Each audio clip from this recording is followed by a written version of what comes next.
Amis auditeurs, amis téléspectateurs, nous vous disons bonjour, bonsoir et bienvenue à notre étude biblique. Nous sommes très contents d'être avec vous aujourd'hui. C'est le mercredi 23 avril 2025. Ebenezer, jusqu'ici l'Éternel nous a secourus, jusqu'ici l'Éternel nous a gardés, et jusqu'ici l'Éternel nous a protégés. Nous sommes en vie et nous continuons à proclamer la parole de Dieu jusqu'à notre dernier souffle. C'est notre mission. C'est notre objectif. Partager la parole de Dieu avec vous pour vous permettre de mieux comprendre votre mission, de mieux comprendre votre vie et de mieux obéir à la parole. Car le Seigneur nous dit, faute de connaissance, mon peuple périt. Or, nous autres ici, à l'émission Études bibliques, nous voulons vous donner cette connaissance pour plaire à Dieu et pour recevoir ses multiples bénédictions. Ce soir, mes chers amis, nous allons faire une étude et comme vous pouvez voir le titre, c'est le danger d'un leader blessé. Le danger d'un leader blessé.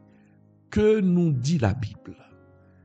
Lorsqu'un leader est blessé dans son amour propre, lorsqu'il est victime de la part d'autres leaders, de beaucoup de méchanceté, lorsqu'il est victime de complots pour le détruire, ce leader sera-t-il capable de gérer ce peuple ou le peuple que Dieu lui confie ou que Dieu va confier à ce leader? Donc, est-ce que ce leader blessé, est-ce que ce leader humilié fera un bon leader s'il n'est pas guéri de ses blessures? Mes chers amis, ce que je vous parle là, l'étude que je vais faire ce soir avec vous, et c'est quelque chose que j'ai vécu. Et j'ai compris la situation de certains leaders qui ont été blessés, qui ont été maltraités par d'autres leaders, par les gens de l'Église. Je comprends ces leaders qui, souvent du haut de la chair et dans leur relation avec les fidèles, laissent sortir une haine, une domination.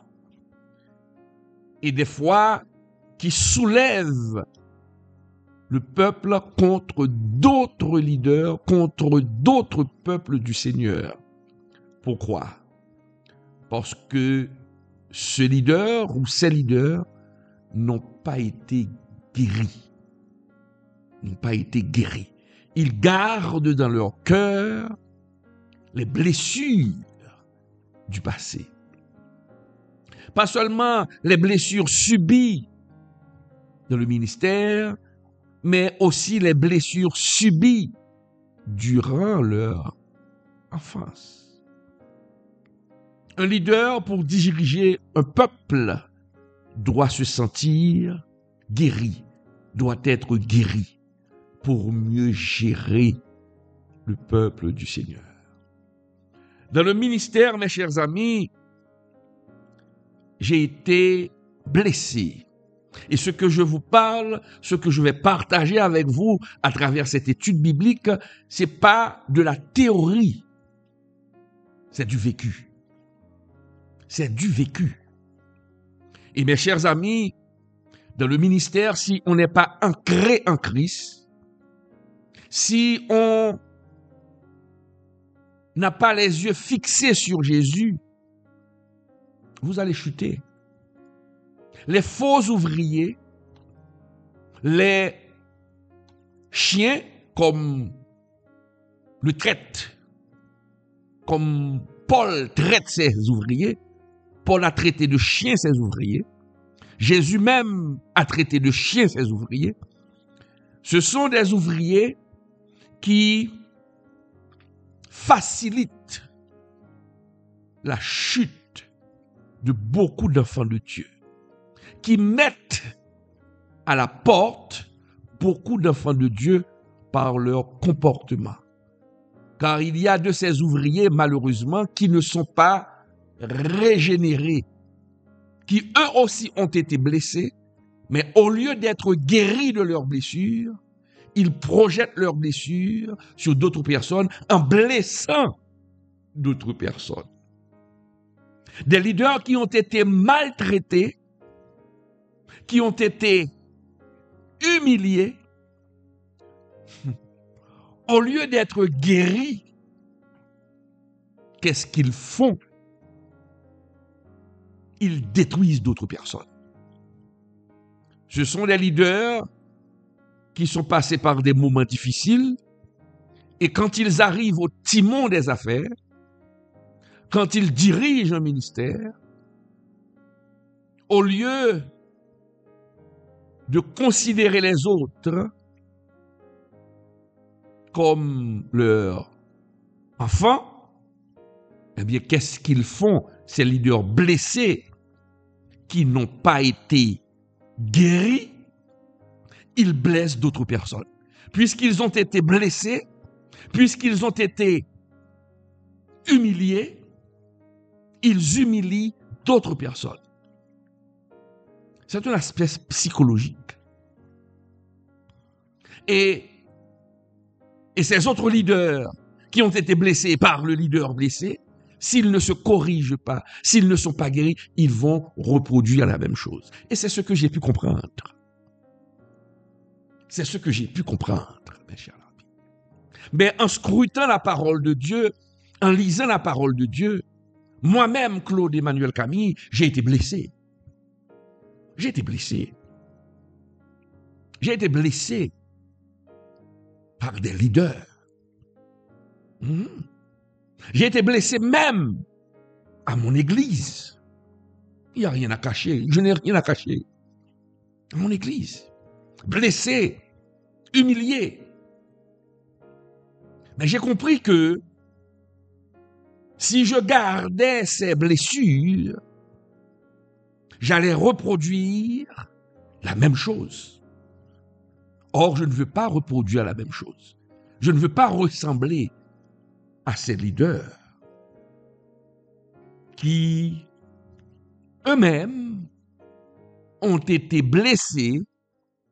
Eux-mêmes ont été blessés et ils ont reproduit la même chose. J'ai été blessé, mais je ne veux pas reproduire la même chose. Et c'est pourquoi Dieu m'a mis à cœur de faire cette étude. Et cette étude, c'est pour tous, non seulement les leaders blessés, mais aussi les chrétiens qui ont été blessés. Ah oui, des chrétiens qui ont été blessés. Blessés amèrement et qui veulent reproduire ce qu'ils ont reçu pour reproduire les mêmes blessures. Et parfois, quand ces leaders ne sont pas guéris, ils deviennent haineux. Ils deviennent jaloux. Ils deviennent méfiants. Ils deviennent méfiants. Ah oui, très méfiants. Ok. Donc, c'est un danger lorsque le leader blessé n'est pas guéri. Et c'est ce que j'ai pu comprendre. Mes chers amis, le ministère pastoral est un appel sacré. Être pasteur, c'est pas un métier. C'est une vocation. Et c'est pourquoi je vous dis que c'est un ministère sacré. C'est une mission que Dieu vous confie. Et lorsqu'on est appelé au ministère, l'être du pasteur s'engage tout entier, mes chers amis. Et lorsqu'on est engagé, on est engagé non seulement spirituellement, mais aussi émotionnellement. Pourtant, mes chers amis, souvent, des personnes blessées, des personnes qui ont été blessées, des personnes qui n'ont pas été restaurées, accèdent à des postes de leadership à l'Église. Et c'est pour le malheur. C'est pour le malheur de l'Église. C'est pour la destruction de l'Église lorsque des leaders qui ont été blessés accèdent au timon des affaires. Cette réalité, mes chers amis, est dure, mais cela constitue, comme je viens de le dire, un danger pour les fidèles et pour la santé même de l'Église. Lorsqu'on a un leader à la tête d'une congrégation qui a été blessé dans le passé, mais qui n'a pas été guéri, il va diriger la congrégation soit avec un bras de fer ou avec mépris. Un bras de fer ou avec mépris. Le bras de fer, c'est quand ce leader va soulever tous les autres fidèles contre d'autres leaders, quand il va toujours agir à soulever le peuple, parce qu'il projette sa haine, ses frustrations sur le peuple, ou encore, il blesse le peuple. Attention, cela ne veut pas dire que nous devons nous taire face à l'injustice, que nous ne devons pas dénoncer. Ce n'est pas toute dénonciation qui reflète une blessure intérieure, parce que dans le secteur évangélique, malheureusement, il y a beaucoup de dérives. Et c'est pourquoi lorsque nous dénonçons nous autres, nous ne citons pas de nom. Non, on n'attaque pas personnellement une personne. Mais j'attaque le mal. J'attaque ce qui est anormal. J'attaque tout comportement anti-biblique. Mais je n'attaque pas personne. Maintenant, si une personne se sent visée, si le message vous interpelle, je ne vous connais pas, je suis derrière une caméra. Bon, si cela vous vexe, voyez ça avec Dieu. Ok. Mais, ce n'est pas le sujet. Maintenant, je veux parler de ces leaders dont le cœur est rempli de blessures non guéries et risque de projeter ces douleurs sur les autres au lieu de guider le peuple de Dieu. Je vous dis qu'il y a deux comportements. Il y a le comportement du dominateur et il y a le comportement du mépris. Des fois, le pasteur blessé, soit qu'il méprise ce peuple, même quand le peuple souffre, même quand il y a des gens qui sont dans le besoin, cela ne le regarde pas. Il est insensible parce qu'on n'avait pas pris soin de lui. Vous voyez, c'est une première réaction d'un leader blessé. La deuxième réaction, le leader ne méprise pas, mais le leader est un dominateur. Il domine les gens, il dirige les gens. Quand on pêche, il avilit il avilit les fidèles. Il mène les fidèles sous la chair, devant et en public. Il les reprimande en public et le côté le plus mélodramatique est même sur Internet, en direct. Il avilit la personne. C'est le leader blessé. C'est le comportement de leader blessé. Oui, la parole nous dit dans Timothée 5, verset 20, on doit reprendre ces gens en public. On peut reprendre une personne en public devant l'assemblée, devant les membres de l'Église pour que les autres puissent se corriger, mais pas devant une caméra. On n'avilit pas un citoyen devant une caméra pour que tout le monde puisse voir. Ça, c'est le comportement d'un leader blessé, mes chers amis. Donc, nous devons nous contrôler. Et ce que nous dit la Bible, mes chers amis, nous devons être guéris. Le chrétien malade, avant de guérir d'autres personnes, on doit être guéri. Le leader qui va penser les fidèles, s'il a une blessure, il doit d'abord penser sa blessure. Il ne peut pas aller penser la blessure des fidèles alors que la sienne est encore ouverte, est encore vivante. Et c'est la raison pour laquelle, mes chers amis, la Bible nous dit, dans le livre de Proverbes, Proverbe 4, verset 23, qui nous dit, Proverbe 23, verset 4, qui nous dit, mes chers amis, regardons ensemble, qui nous dit, garde ton cœur plus que toute autre chose, car de lui viennent les sources de la vie.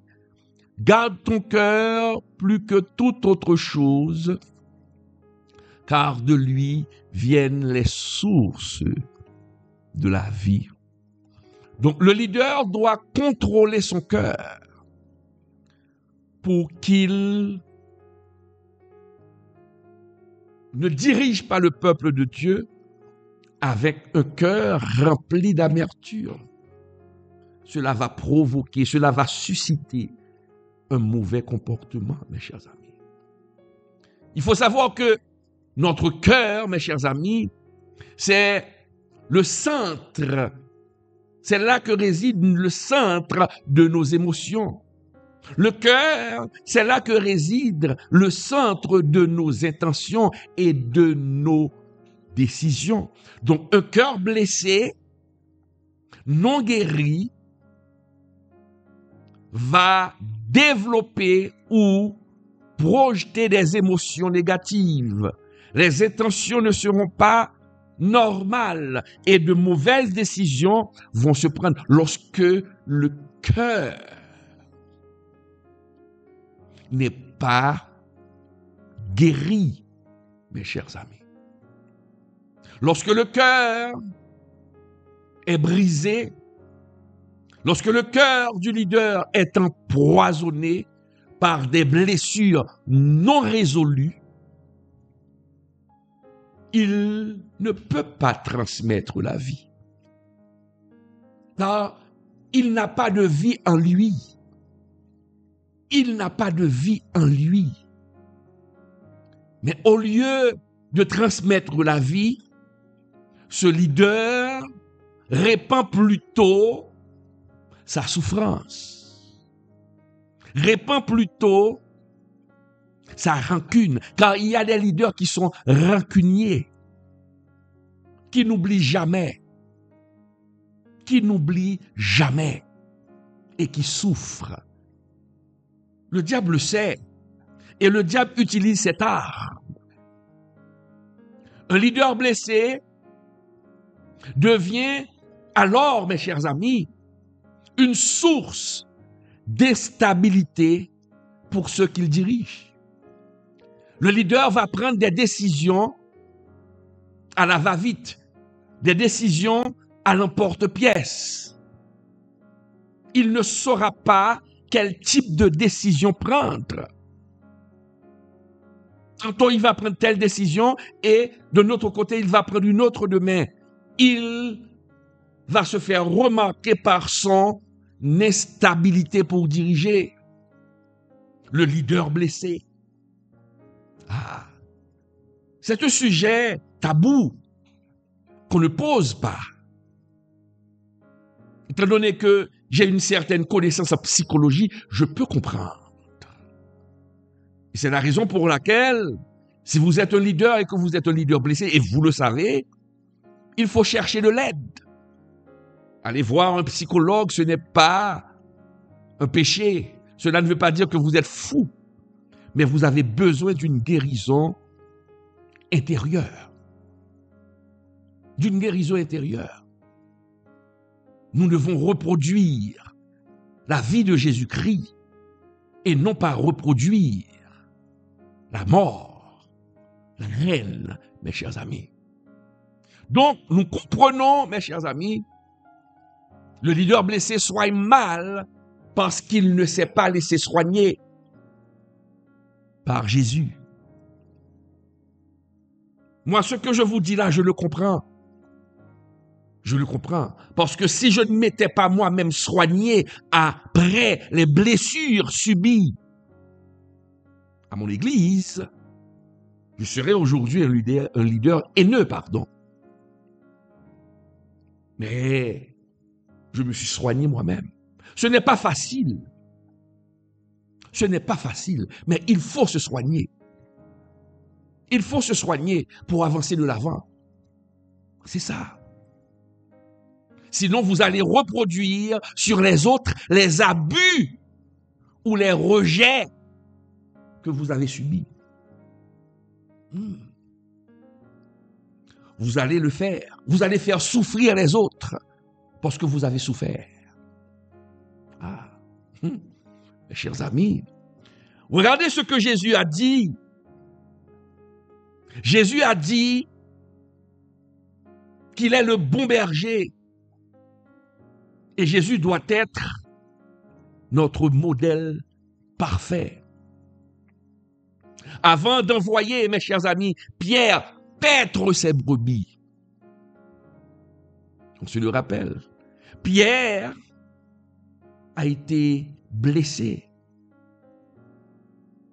Pierre s'est senti humilié après avoir renié Jésus. On se le rappelle, Pierre avait renié Jésus. Et par la suite, il s'était senti humilié parce que la Bible ne nous donne pas des détails. Peut-être les autres disciples l'avaient grondé peut-être, l'avaient méprisé. Parce que des fois, lorsqu'on est victime et que les autres nous humilient, les autres nous rejettent à cause de notre erreur, cela peut donner naissance dans notre cœur d'une blessure. Mais regardez, avant que Jésus utilise Pierre pour paître son peuple, avant que Jésus puisse utiliser Pierre pour annoncer l'évangile, il a d'abord restauré Pierre. Il a d'abord restauré Pierre. Et non seulement il a d'abord restauré Pierre, mais il a aussi pris le temps pour vérifier si le cœur de Pierre a été guéri. Et c'est la raison pour laquelle Jésus, dans Jean 21, verset 15-17, Jésus avait posé plusieurs fois la même question à Pierre. Est-ce que tu m'aimes? Est-ce que tu m'aimes? Parce que Jésus voulait voir si le cœur de Pierre a été guéri. Dans Jean 21, verset 16-17, regardez la question posée par le Seigneur. La question posée par le Seigneur à Pierre, disant, il lui dit une seconde fois, Simon, fils de Jonas, m'aimes-tu? Pierre lui répondit, oui Seigneur, tu sais que je t'aime. Jésus lui dit, paie mes brebis. Il lui dit pour la troisième fois, Simon, fils de Jonas, m'aimes-tu? Pierre fut attristé de ce qu'il lui avait dit pour la troisième fois. M'aimes-tu? Et lui répondit, Seigneur, tu sais toutes choses. Tu sais que je t'aime. Jésus lui dit, paie mes brebis. Regardez, Jésus savait pourquoi il posait cette question à Pierre. Il voulait s'assurer qu'il avait de l'amour pour Jésus-Christ. Or, si tu as de l'amour pour Jésus, c'est que tu peux aussi avoir de l'amour pour les autres. Mais un cœur qui n'est pas guéri va prétendre avoir de l'amour pour Christ. Il va le dire théoriquement, mais dans ses rapports avec d'autres personnes, il va prouver le contraire. Et quand on prouve le contraire, quand on maltraite les autres, quand on humilie des serviteurs de Dieu, cela prouve que votre cœur n'a pas été guéri.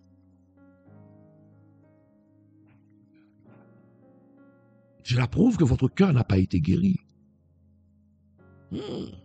Donc, nous voyons que pour devenir un leader, à partir de cette histoire de Pierre, pour devenir un leader, Dieu s'assure toujours que le leader blessé soit guéri.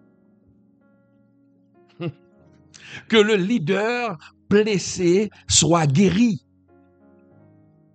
Ah oui. Car si le leader blessé n'est pas guéri, il va mal diriger. Il va mal diriger. Il est clair, mes chers amis. Celui qui veut guérir les autres doit d'abord laisser Jésus guérir son propre cœur. Mais s'il empêche au Saint-Esprit de le guérir, comment va-t-il faire pour guérir les autres? C'est un mal au sein de l'Église. Et je connais beaucoup de leaders de cette espèce. Des leaders victimes de leurs propres blessures, victimes de rejet. Et à leur tour, ils rejettent les autres. Ils rejettent les autres. Des fois, ils le font sans le savoir, parce que c'est quelque chose dans leur fond intérieur. Mais ce soir, à travers cette étude, Dieu veut vous parler à vous, leaders. Dieu veut vous parler à vous, chrétiens. Car il y a des chrétiens qui sont à l'église, mais qui ont des blessures intérieures et qui ne peuvent pas ou qui ne peuvent pas transmettre de l'amour. Ils sont des fake chrétiens. Ils sont des fake chrétiens. Des chrétiens qui vous sourient, mais en réalité, qui ne veulent pas votre bien. Des blessures. Des blessures. Mes chers amis, c'est grave. Et il faut préciser que l'onction que Dieu nous donne, souvent est interprétée ou est considérée comme une justification automatique pour exercer un ministère. On peut avoir l'onction, mais ne pas être appelé pour diriger un ministère. C'est quoi l'onction? C'est la capacité que Jésus nous donne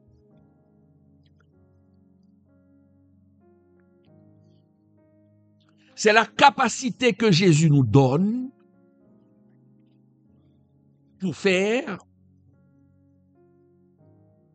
pour accomplir une tâche. C'est cette capacité que Jésus nous donne pour faire quelque chose pour lui. Mais le fait d'avoir l'onction du Seigneur ne justifie pas automatiquement qu'on peut exercer un ministère ou un ministère pastoral. Parce qu'aujourd'hui, je remarque que beaucoup de psalmistes deviennent pasteurs. Ils disent tous avoir reçu un message. Beaucoup de psalmistes deviennent aujourd'hui pasteurs psalmistes. Beaucoup mettent sur pied une église. Mais est-ce qu'ils ne sont pas en train de confondre les choses? Vous avez l'onction pour chanter, mais est-ce que Dieu vous donne l'onction pour diriger? Parce que pour avoir l'onction pour diriger, il doit y avoir d'abord une guérison intérieure. Et Dieu n'appelle pas tout le monde au ministère pastoral. Moi, je ne sais pas chanter.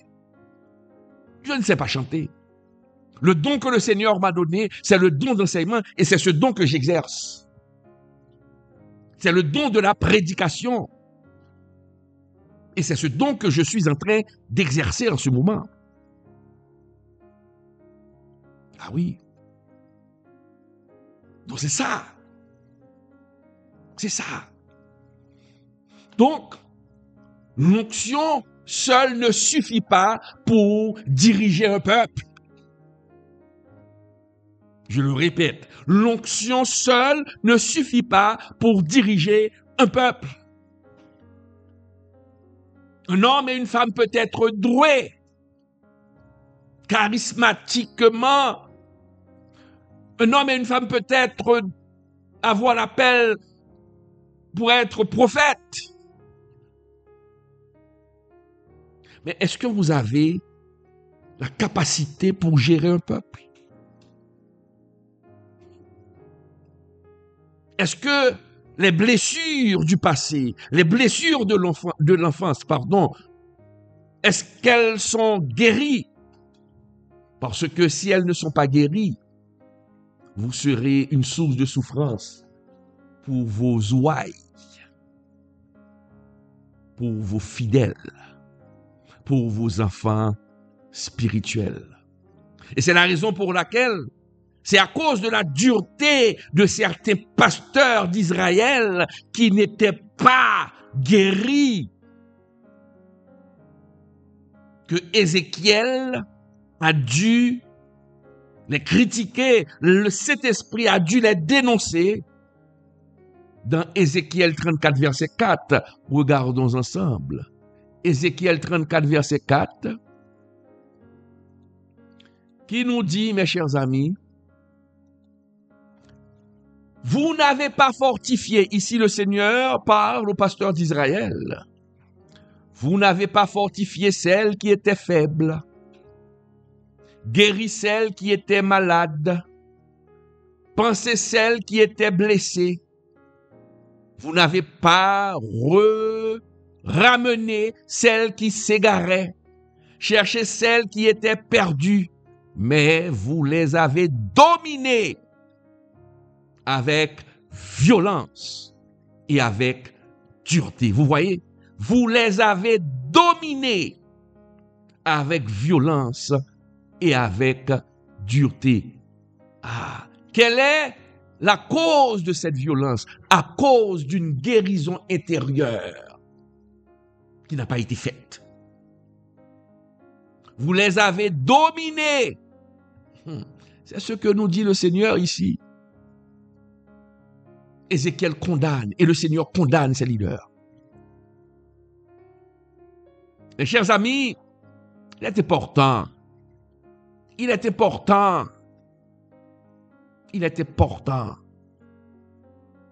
que votre cœur soit guéri. Il est important que votre cœur soit guéri. Oui, très important que votre cœur soit guéri. Attendez un moment. Oui, il est important. Parce que si votre cœur n'est pas guéri, vous serez un mauvais leader. Un leader qui n'est pas guéri devient susceptible. Un leader qui n'est pas guéri contrôle au lieu de diriger. Un leader qui n'est pas guéri devient méfiant. Il ne se confie plus en Dieu. Il n'attend plus le mot de Dieu. Mais il s'entoure de bénis oui. Il s'entoure de rapporteurs pour lui dire ce qui est dit sur lui. Il s'entoure de larbin.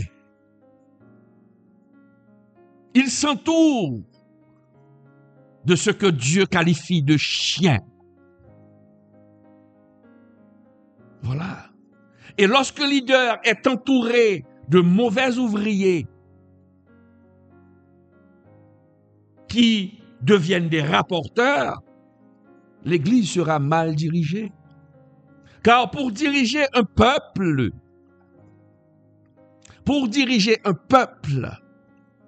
il faut avoir vos oreilles de la bouche de Dieu. Mais quand on est blessé, l'ennemi sait ce qu'il fait quand on est blessé. Nos oreilles ne sont plus dans la bouche de Dieu, mais nos oreilles occupent une place dans la bouche des mauvais rapporteurs.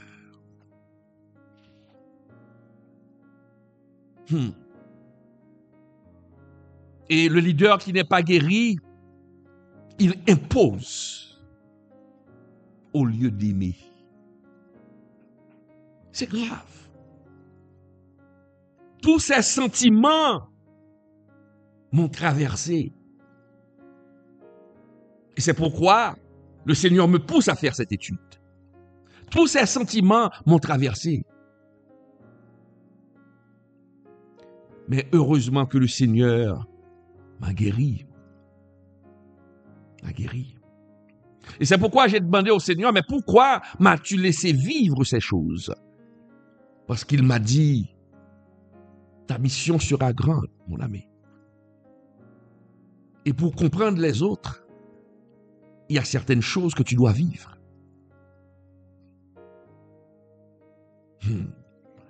Mes chers amis, c'est ça. Un leader doit être guéri. Un leader doit être guéri pour pouvoir diriger. Un leader ne doit pas être un dominateur. Il doit être un serviteur. On ne domine pas les gens. N'oubliez pas que je vous ai dit qu'il y a 2 réactions qu'on peut déterminer chez un leader qui vous montre que c'est un leader blessé qui n'a pas été guéri. Premièrement, le mépris. Il se fout pas mal de ce qui arrive aux gens. C'est un premier comportement de leader blessé. Il se fout pas mal des gens. Il s'occupe que de lui-même, que de sa famille. Le reste du monde, allez, on s'en fout. C'est une première réaction. Deuxième réaction, le leader ne méprise pas, mais il prend le peuple en charge, mais il domine le peuple. Il fait pression sur le peuple. Il condamne le peuple. Il avilit les éléments du peuple. Pour se montrer très spirituel, il dénonce le péché tout en humiliant. Il domine au lieu d'être un serviteur. Il ne donne pas de chance. Il ne donne pas de seconde chance. Si vous tombez, vous êtes éliminé. Ah oui. Il faut donner une seconde chance. Parce que Jésus ne nous a pas donné une seconde chance, il nous a donné plusieurs chances. Il nous a donné plusieurs chances. Le Seigneur nous a donné plusieurs chances. Et c'est pourquoi le Seigneur nous dit dans Matthieu 20, 26, le Seigneur nous dit clairement,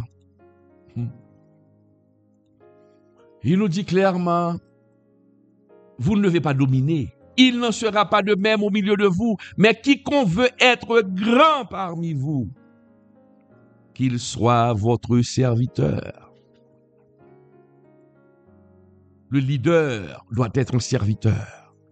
Le leader ne doit pas être un leader qui méprise, mais un leader qui aime, mes chers amis. Celui qui veut être grand parmi vous, qu'il soit votre serviteur. Le leader qui n'est pas guéri, le leader qui n'est pas guéri, le ministère est transformé en exutoire. Le ministère est transformé en un mécanisme de défense destructeur. C'est grave quand un leader blessé utilise le ministère comme une échappatoire à ses douleurs. Comme une échappatoire à ses douleurs. Ces prédications n'ont plus de grâce. Il n'y a pas d'équilibre. Il n'y a pas d'équilibre. Mais vous allez voir que c'est un champ de bataille émotionnel, le leader qui n'est pas guéri. La chair, pour ce leader, devient un théâtre où il extériorise sa colère, sa frustration, ou ses rancunes sous couvert de prophétie, de révélation spirituelle. Nous devons faire beaucoup attention, car le diable est rusé. Le diable est rusé, mes chers amis. Le diable est rusé. Et je remercie le Seigneur d'avoir ouvert mes yeux sur ce danger. Et c'est ce qui arrive dans le ministère. C'est ce qui arrive dans ce secteur évangélique. Dans beaucoup de secteurs évangéliques, en Haïti et à l'étranger. Le diable sait comment détruire et il est rusé des leaders qui détruisent d'autres leaders. Des leaders qui avilissent d'autres leaders. Des leaders qui blessent d'autres leaders. Et c'est une répétition et cela se répète. Celui qui a été blessé par un leader, lorsqu'il occupe une place, lorsqu'il a un ministère, va blesser d'autres leaders parce qu'il n'a pas été guéri. Et les leaders blessés vont faire la même chose. C'est comme c'est quelque chose qui va se répéter. Et c'est arrivé sur moi. Normalement, je devrais répéter ça aussi, mais je stoppe ce phénomène. Et je dis merci au Seigneur, parce que je ne veux pas, et je ne vais pas reproduire. Je ne vais pas faire subir aux autres ce que moi m'a fait subir. Pour ce faire, il faut laisser le Dieu des cieux vous corriger. Il faut laisser le Dieu des cieux vous corriger, mes chers amis. Vous corriger. Ça, c'est important. Et c'est pourquoi Dieu nous dit qu'il faut enlever dans notre cœur,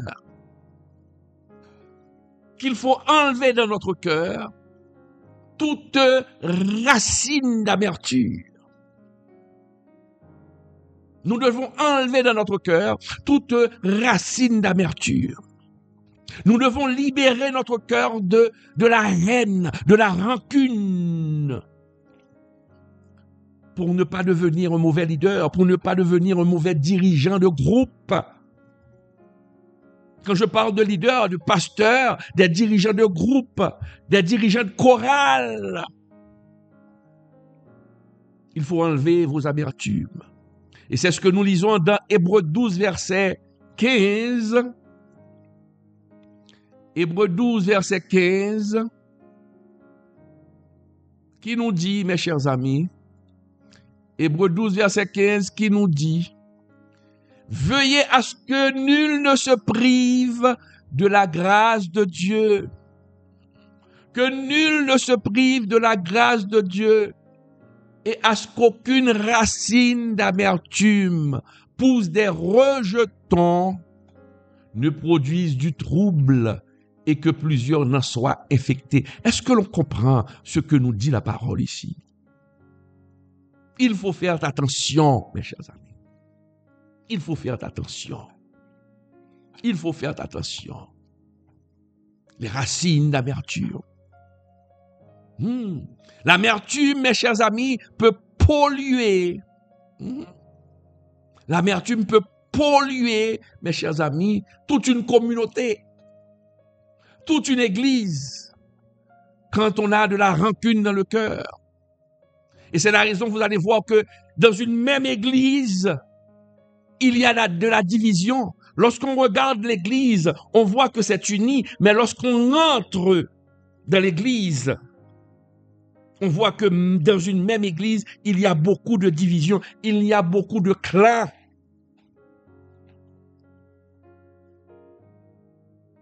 Et lorsqu'on a une église divisée, c'est parce que souvent le leader, lui, il est blessé et il n'est pas uni avec lui-même.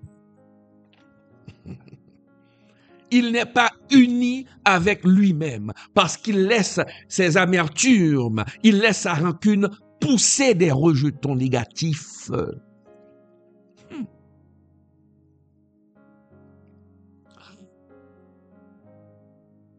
C'est ça. Lorsque il y a des hommes, nous allons le voir, des hommes qui n'ont pas été guéris et qui se marient.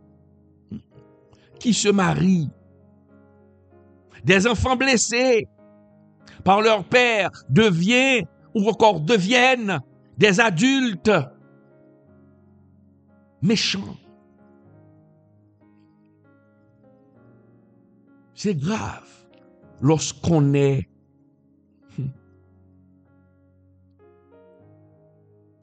pas guéri. Nous devons demander au Seigneur de nous guérir. De nous guérir. De nous guérir. Et lorsque nous sommes dans une église où le leader est blessé,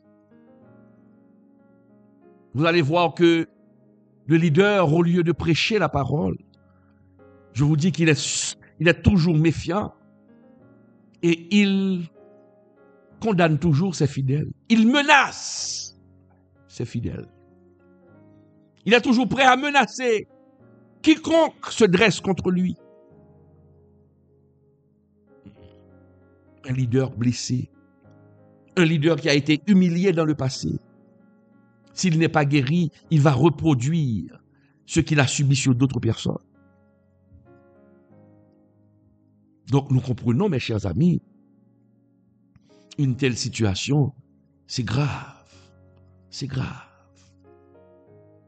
La guérison intérieure est nécessaire pour tout leader blessé. Et cette guérison est nécessaire pour que l'on puisse diriger sainement le peuple de Dieu.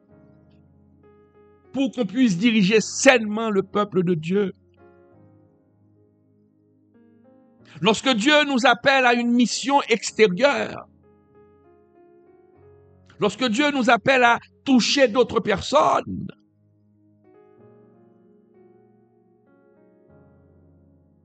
nous devons d'abord accomplir notre mission intérieure. Notre mission extérieure, c'est de soulager les autres.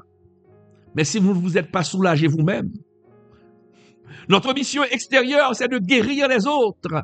Mais si vous n'êtes pas guéri vous-même, c'est verser de l'eau sur l'aile du canard. C'est en vain que vous allez travailler. Quand j'ai vu sur les réseaux sociaux cette jeune fille de 21 ans, en parlant de Roselyne, qui est tombée,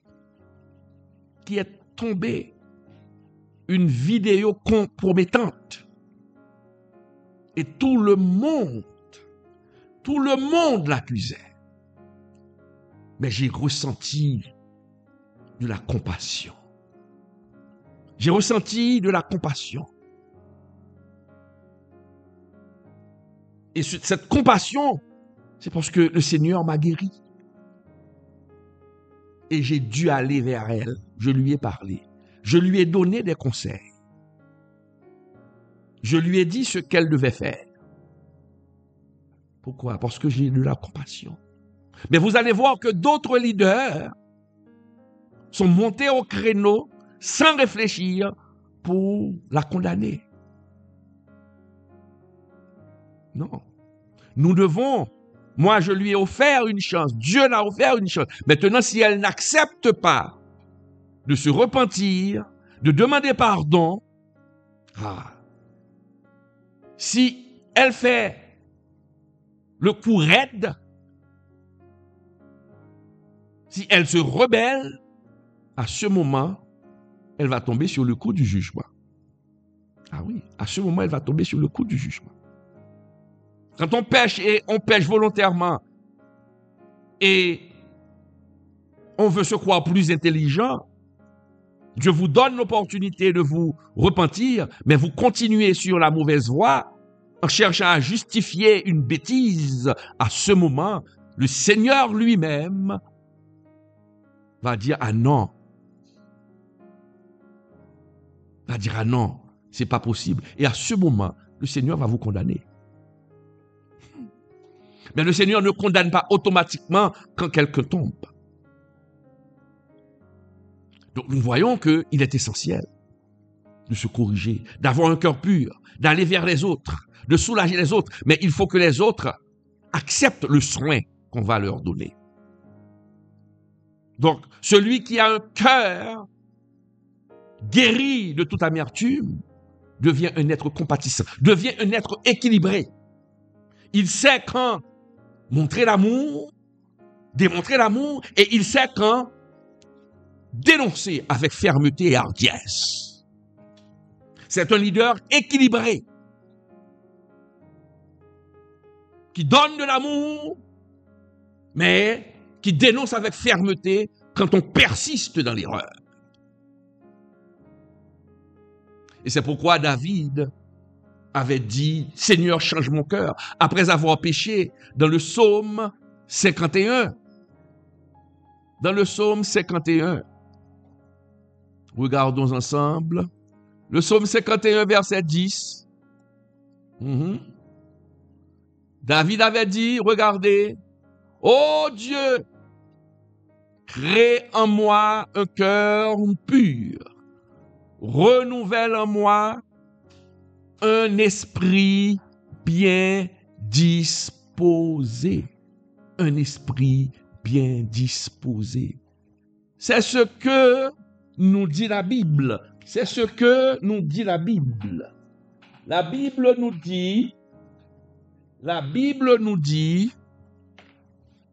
que nous devons avoir un cœur pur.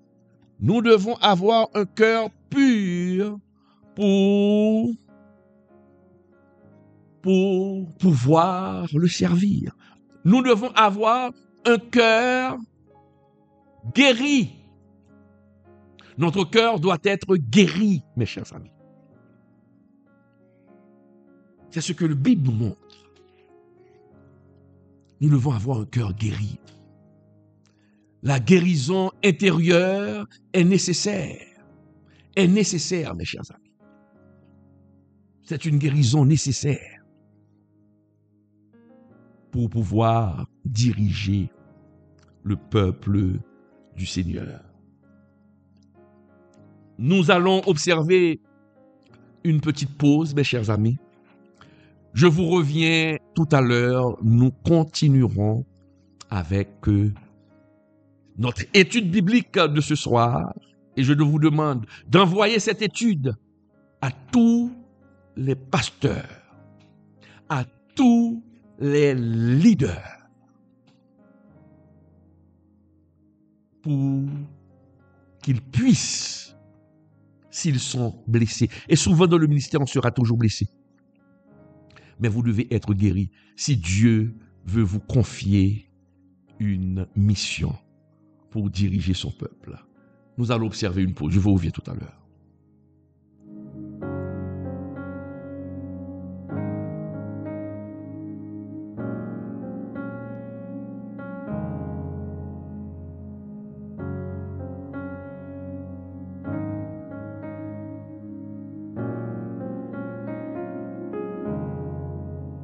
En Haïti, des milliers de familles vivent aujourd'hui dans l'angoisse et la misère. Chassées de leur foyer par la violence des gangs, elles ont tout perdu. Leur seule lueur d'espoir, c'est nous. Le ministère international de soutien psychologique, à travers son programme Mobilisation pour sauver la vie, vous invite à poser un geste d'amour. Pendant tout le mois d'avril, nous collectons des vivres, vêtements et des dons financiers pour venir en aide à ces familles en détresse. Nous ne pouvons pas rester indifférents face à cette souffrance. Ensemble, nous pouvons faire la différence. Rejoignez-nous dans cette grande mobilisation et soyons la main secourable que Dieu utilise pour bénir ses familles. À la fin du mois d'avril, nous procéderons à la distribution de ces dons à ceux qui en ont le plus besoin. Mobilisons-nous dès aujourd'hui. Pour plus d'informations ou pour faire un don, contactez-nous en Haïti au 509 42 43 85 58 ou aux États-Unis 772 256 79 11. Votre contribution peut redonner espoir et sauver une vie.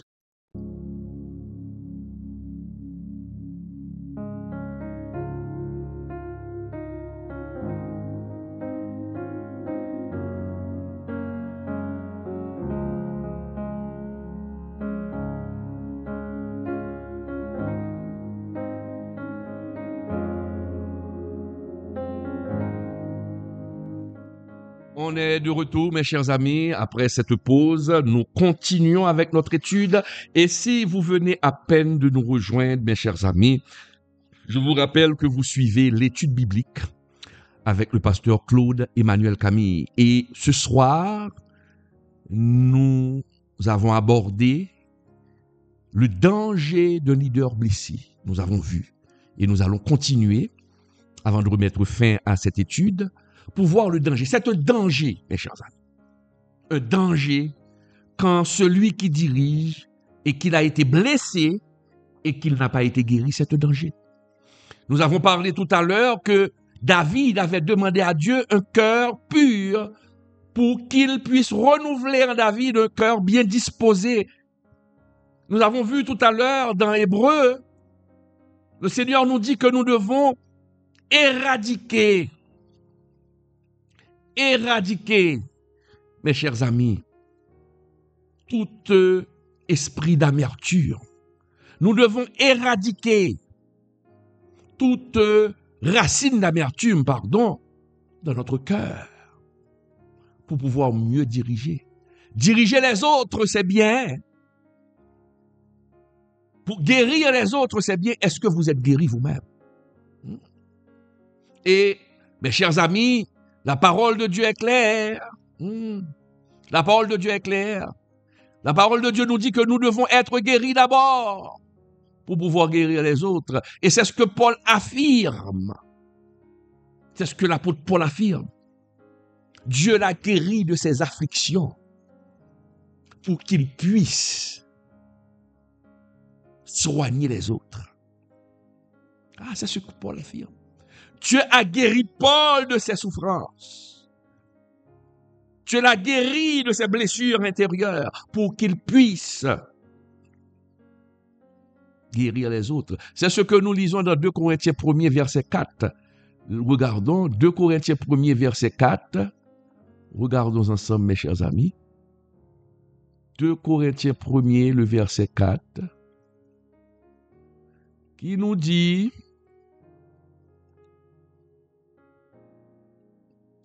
qui nous console dans toutes nos afflictions, afin que par la consolation dont nous sommes l'objet de la part de Dieu, nous puissions consoler ceux qui se trouvent dans quelques afflictions, pour que nous puissions consoler ceux qui se trouvent dans quelques afflictions.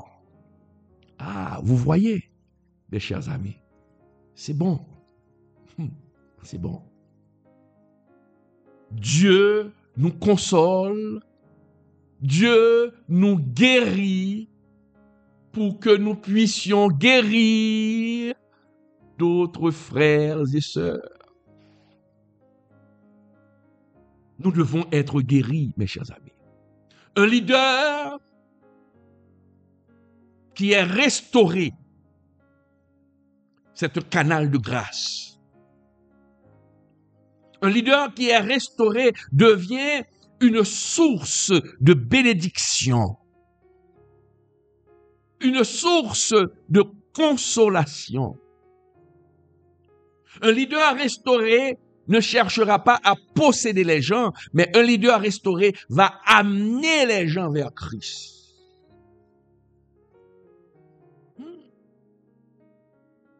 Un leader restauré va équiper les gens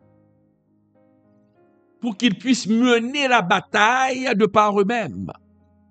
Un leader restauré ne va pas faire dépendre le peuple de lui. C'est beaucoup de choses. Et un leader restauré, il ne va pas utiliser les âmes que Dieu lui a confiées comme des trophées. Oh, regardez ceci. Oh, il devient orgueilleux. Mais le leader restauré va considérer le peuple du Seigneur comme des êtres précieux que Dieu lui a confiés, des êtres précieux aux yeux de Dieu, mes chers amis. C'est ça. C'est ça. C'est ça. Donc, mes chers amis, à travers cette étude, nous avons vu ce soir la pensée de Dieu. La pensée de Dieu sur les leaders blessés qui n'ont pas été guéris. C'est la pensée de Dieu. Et le danger d'un leader blessé, c'est un danger réel et grave. Et il peut transformer l'Église du Seigneur en un lieu de douleur plutôt qu'un lieu de guérison. Il peut transformer l'Église en un lieu de peur. Les gens auront peur. Vous voyez, les leaders blessés inspirent la peur au peuple du Seigneur. Les gens, les fidèles, auront plus peur du pasteur que d'avoir de la crainte pour Dieu. Parce que, si le pasteur, non, s'il me surprend, il va m'avilir devant la caméra. Il va m'avilir sur le net. Il y a beaucoup plus de peur. Et c'est pourquoi il y a beaucoup de gens qui laissent l'Église, qui chutent. Bien sûr, Dieu ne cherche pas des serviteurs parfaits. Je ne suis pas parfait. Mais Dieu cherche des serviteurs avec un cœur humble, qui comprend ce qui s'est fait. Moi, j'ai été victime et c'est la raison pour laquelle, quand je prêche, quand je fais une étude, le Seigneur me parle à moi-même d'abord. J'ai été victime de la part de certains leaders dans le secteur évangélique. J'ai été victime à mon église. Mais le Seigneur m'a guéri. Le Seigneur m'a guéri. Le Seigneur m'a restauré. Ça a pris du temps. Ça a pris du temps. Mais il a fini par me restaurer. Car il a un appel sur moi. Nous devons reconnaître. Si vous n'avez pas la capacité de reconnaître vos faiblesses, vos torts, où vous êtes tombé, vous n'êtes pas digne d'être un leader. Si vous ne pouvez pas réparer les torts que vous avez faits, vous n'êtes pas digne d'être un leader.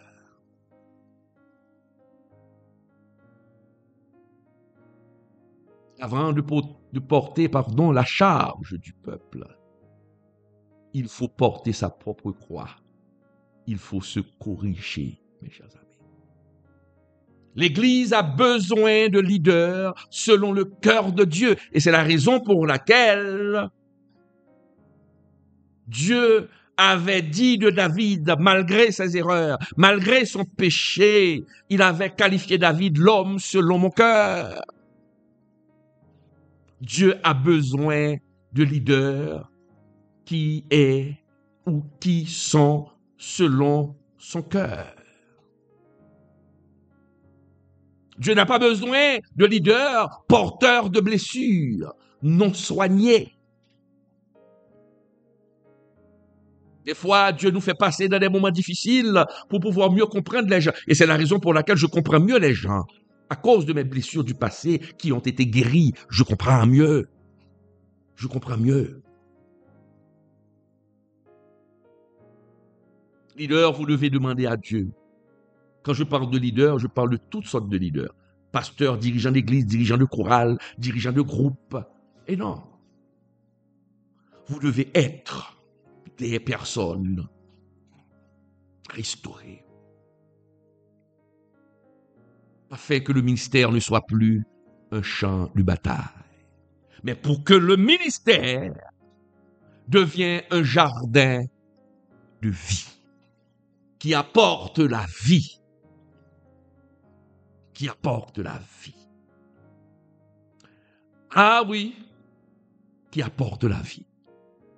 Mes chers amis, ça a été vraiment un plaisir d'être avec vous. On a été ensemble ce soir pour cette étude biblique. Je tiens encore à remercier le programme Mobilisation pour sauver la vie continue. Je remercie tous ceux et toutes celles qui ont envoyé leurs dons et qui continuent à le faire. Nous sommes le 23 avril. Nous approchons à la fin du mois. Il faut donner pour qu'on puisse satisfaire. On ne va pas résoudre le problème des gens, mais nous allons apporter notre aide. Nous allons montrer au monde que nous sommes des chrétiens qui ne méprisent pas ceux qui souffrent. Non. Merci pour ceux qui ont envoyé un 1000 gourdes. Ah oui. 2000 gourdes. Les Haïtiens de la diaspora qui contribuent. Si Dieu vous a béni, donnez. Et comme je le dis souvent aux autres, ne dites pas, ah, je n'ai pas beaucoup, c'est peu. Non, Dieu sait. On ne trompe pas Dieu. Si vous avez $1 million et que vous envoyez $100, écoutez, à ce moment, vous méprisez Dieu. Vous méprisez Dieu. Vous méprisez les opprimés. Vous avez $1 million et vous envoyez $100. Non. Donnez en proportion de votre bénédiction. Donnez. Donnez pour qu'on puisse aider d'autres personnes. Nous allons dans un camp. Mais si nous avons la possibilité, nous pouvons nous rendre dans d'autres camps. Si Dieu vous met à cœur de donner $20 000, vous avez de quoi, vous êtes bénis, donnez. Ne réfléchissez pas. Je pourrais pas dire, ne cherchez pas, ne raisonnez pas. Des raisonnements inutiles qui vous poussent à ne pas aider. Écoutez, ne pas aider. Cessez de chercher une excuse. Il y a ceux qui cherchent une excuse pour ne pas donner. Mais Dieu voit votre cœur. Moi, je ne vous connais pas votre cœur. Je ne vois pas votre cœur. Ah non. Il faut aider ces gens-là qui souffrent. Ces gens-là qui souffrent. Nous avons déjà préparé des kits.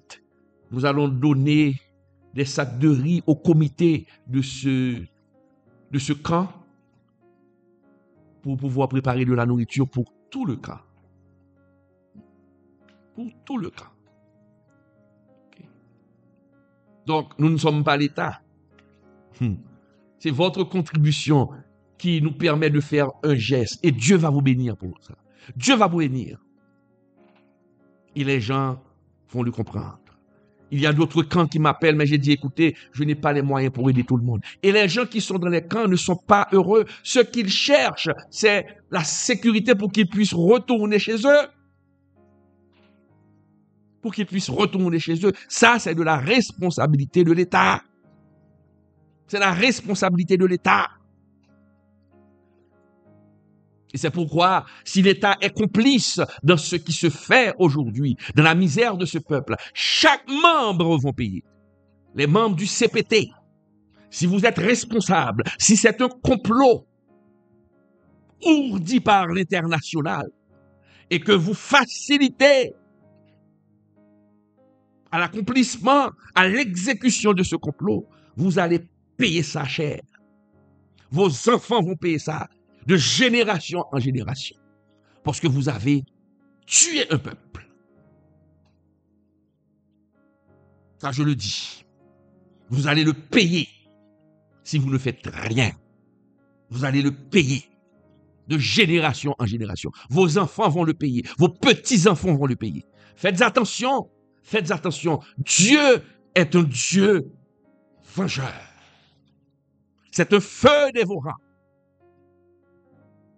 Et nous autres peuples du Seigneur, nous avons besoin de prendre notre responsabilité. Non seulement prier, mais nous devons agir. Le peuple chrétien doit agir maintenant. Nous devons agir. Cessez de donner la chance aux autres d'élire des corrompus à la tête de ce pays. Nous devons nous unir pour prendre les choses en main. Être chrétien ne veut pas dire que nous ne sommes pas citoyens. Nous devons faire partir aussi de la politique. C'est quoi la politique? De savoir bien gérer les choses de la cité. Mais malheureusement, les choses d'Haïti sont mal gérées parce qu'il y a des corrompus. Des corrompus. Le secteur évangélique, nous représentons une force. Mais malheureusement, c'est le constat malheureux.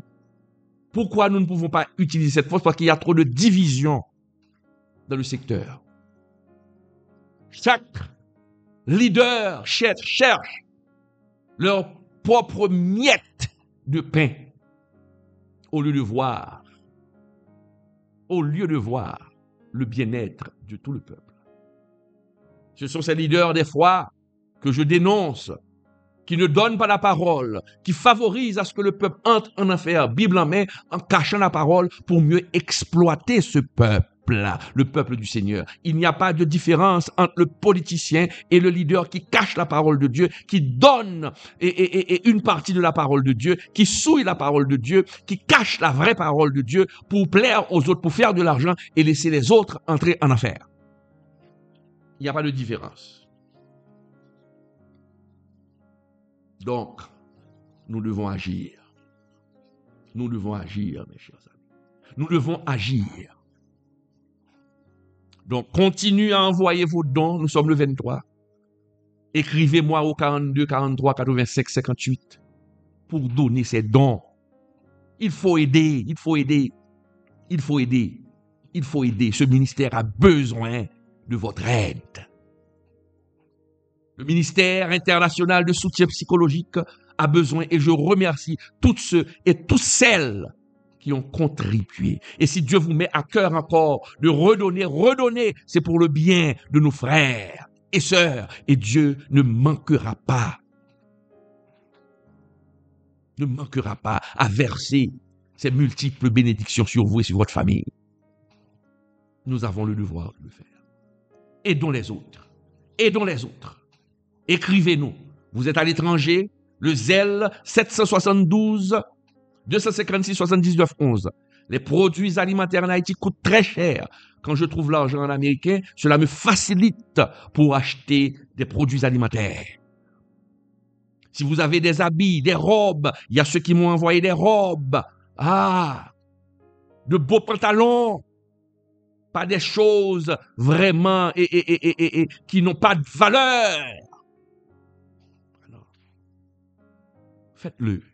Et le Seigneur ne manquera pas de vous bénir.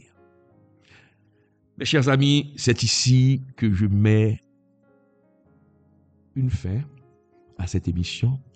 Je vous remercie d'avoir été des nôtres. Partagez cette émission. Partagez cette étude. Envoyez cette étude à des dirigeants de groupe, des dirigeants de chorale. Envoyez cette étude pour qu'ils puissent savoir ce qu'ils doivent faire et comment se guérir de leur amertume. Mes chers amis, ça a été vraiment un plaisir d'être avec vous. Merci d'avoir été des nôtres. Je vous dis à la prochaine. Que Dieu vous garde. On se retrouve vendredi pour la marche avec Dieu. Que le Seigneur vous bénisse. Que le Seigneur vous garde. Bye bye.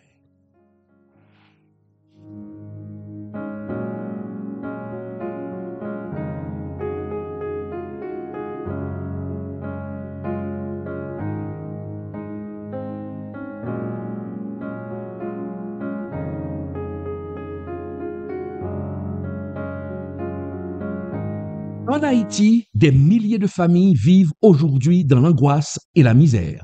Chassées de leur foyer par la violence des gangs, elles ont tout perdu.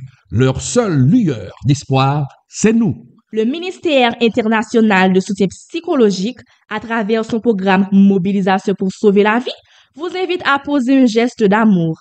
Pendant tout le mois d'avril, nous collectons des vivres, vêtements et des dons financiers pour venir en aide à ces familles en détresse.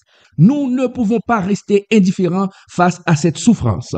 Ensemble, nous pouvons faire la différence. Rejoignez-nous dans cette grande mobilisation et soyons la main secourable que Dieu utilise pour bénir ces familles.